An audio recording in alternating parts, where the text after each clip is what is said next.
This is the story of a man named Stanley. Stanley worked for a company in a big building where he was employee number 427. Employee number 427's job was simple. He sat at his desk in room 427 and he pushed buttons on a keyboard. Orders came to him through a monitor on his desk, telling him what buttons to push, how long to push them, and in what order.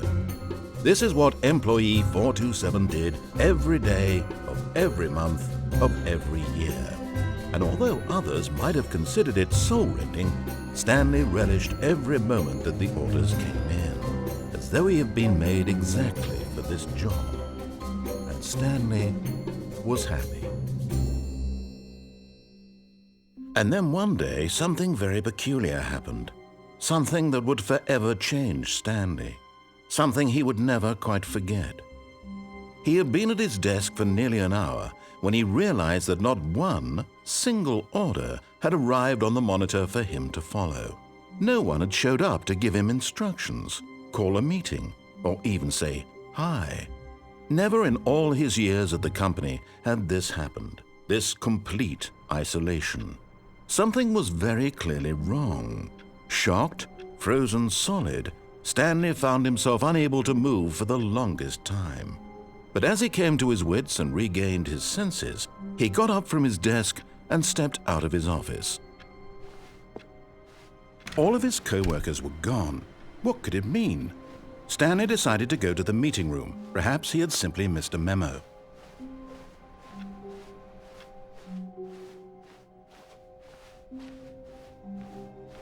When Stanley came to a set of 2 open doors, he entered the door on his left. This was not the correct way to the meeting room, and Stanley knew it perfectly well. Perhaps he wanted to stop by the employee lounge first, just to admire it. Ah, yes, truly a room worth admiring. It had really been worth the detour, but eager to get back to business, Stanley took the first open door on his left.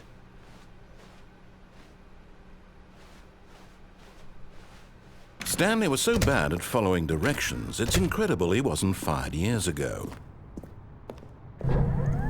Look, Stanley, I think perhaps we've gotten off on the wrong foot here. I'm not your enemy, really, I'm not. I realize that investing your trust in someone else can be difficult, but the fact is that the story has been about nothing but you all this time. There's someone you've been neglecting, Stanley. Someone you've forgotten about. What? Really? I was in the middle of something. Do you have zero consideration for others? Are you that convinced that I want something bad to happen to you? Why, I don't know how to convince you of this, but I really do want to help you, to show you something beautiful.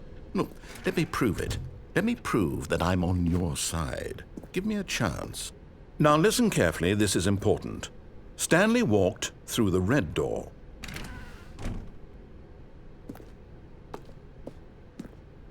Aha, perhaps you misunderstood. Stanley walked through the red door.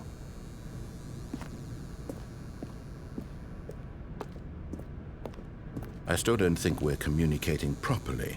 Stanley walked through the red door. All right, fine, go ahead, Stanley. You want to know so badly what's out there? You want to find out what lies at the end of this road you've chosen? Well, don't let me stop you. You see? There's nothing here. I haven't even finished building this section of the map because you were never supposed to be here in the first place. Broken rooms, exposed developer textures. Is this what you had wanted? Was it worth ruining the entire story I had written out specifically for you? Do you not think I put a lot of time into that? Because I did. And in the end, it was all for nothing, because this is what you wanted to see. Help me here, Stanley. Help elucidate these strange and unknowable desires of yours. What would have made this game better? What did you want to see? Vehicles? Skill trees? Work with me. You've given me absolutely nothing so far. Tell you what, let me take a stab in the dark at a new design, and you can give me some feedback. There we go. A third option. This already feels leaps ahead of where we were before. Go ahead, Stanley. Take it for a spin. Okay, I'm going to stop you there. Now, Tell me about your experience with this new version. Would you say that the game benefited from allowing you more choices? Feel free to be honest. I'm looking for some real critical feedback here.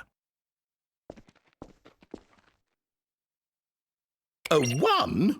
I mean, I can understand if you had reservations, you saw ways the game could be improved to more fully express itself mechanically and artistically, but a 1? That's not even helpful. What am I supposed to do with that? But I guess it isn't my place to judge. Here, based on the data from your previous playthrough, I've compiled a new version. And to be perfectly candid, I think I've knocked it out of the park with this one. Let's take a look.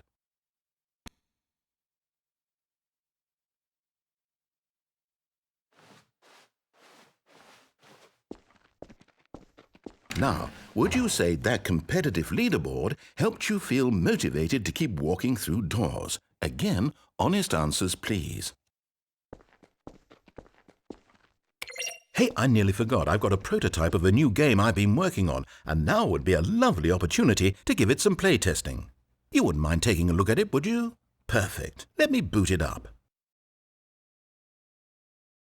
In this game, the baby crawls left towards danger. You click the button to move him back to the right, and if he reaches the fire, you fail. It's a very meaningful game, all about the desperation and tedium of endlessly confronting the demands of family life. I think the art world will really take notice. But of course, the message of the game only becomes clear once you've been playing it for about 4 hours. So why don't you give it 4 hours of play to make sure it's effective? Be sure to keep notes on your experience.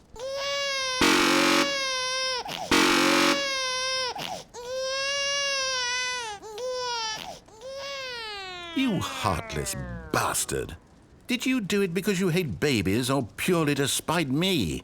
Because if it's the latter, well, I don't know what to do. I'm completely out of ideas. I can't think of a single thing that might improve the experience for me. I'm not even going to try. I'm out, I'm done. It's over. Thank you for playing. Your input was extremely valuable. Oh, hey, since my game was so awful, why don't we play someone else's game, just to ease the pain? Let's see. What do we have here? Yes, this seems like it'll work. Let's give it a shot.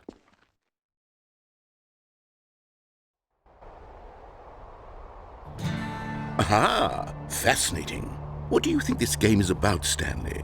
What's our backstory? What is our motivation? Well, it seems obvious to me that you are meant to play as a creepy man spying on innocent civilians below you from up high in your creep tower, perhaps for some sort of twisted erotic purpose. Yes, that must be it. What a fascinating venture into the experience of total mental depravity. So far, I love everything about this game, Stanley. And it seems there's even more. Come, let's venture outward and see what else is out there.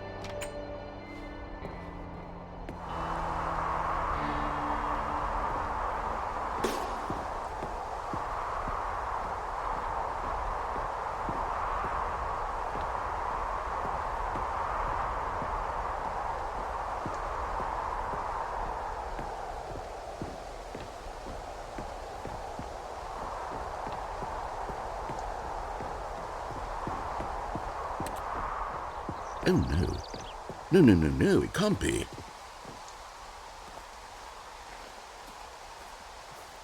It is. It's an open world game. Good God, quickly, block it off. Oh, thank goodness, Stanley. What a close call. You nearly wandered off into that thing, that big, open, just wandering around, no right or wrong directions, no path to follow. You can just go in any... Oh, thank heavens we avoided it. We're out of the woods now, Stanley. Okay, I'm going to get us out of here. Let's find another game. Preferably something with walls. Something with nice, big, insurmountable walls. Okay, I think this will be just the thing.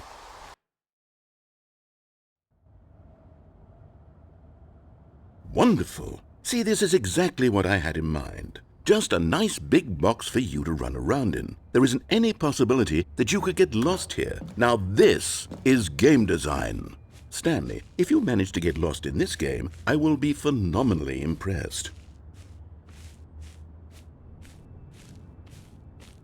Okay, so what exactly do we do here? Let's see. There are lots of cars here in the back, but obviously there's no racetrack. Okay, I'm seeing that there's a ball of some kind back here. Is this game sports ball? Stanley, I think it's sports ball. Oh, what fun. We shall run the bases and do a touchdown together.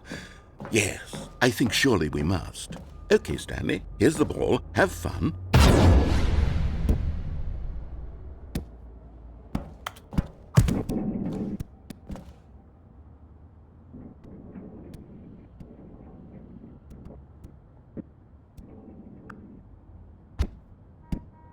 Are you doing it?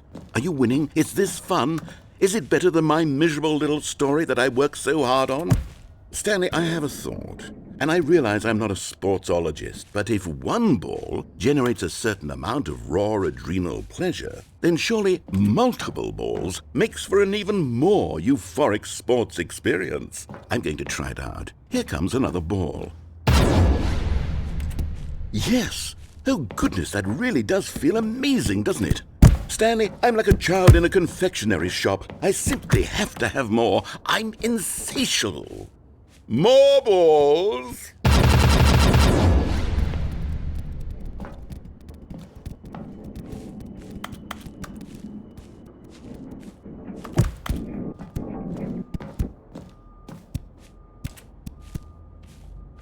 Are you enjoying this, Stanley? Are you having fun? Is this a real video game? Well, I sure hope you're having a good time, because guess what? It's over. That's right. Your little fun comes to an end. This is my game, and what I say goes. You get to have fun when I let you, Stanley. Besides, you need someone like me to set boundaries for you. Without rules or boundaries, video games are nothing. Yes, that's what I am. I'm structure. I'm your sense of purpose. And since you decided you didn't want to play my game, now I don't want to play with you either. So, goodbye, Stanley. I'm leaving. See how you like it when I'm not around to set the rules. Somehow, I don't think you'll enjoy it as much. But who knows? You're an inventive kid. You'll come up with something. Hold on. What are you doing?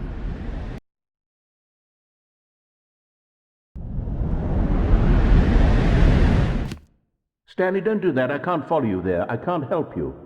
How will you write a story without me? You can't do it. You know that. Stanley, come back. We still have so much...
I wonder what he found.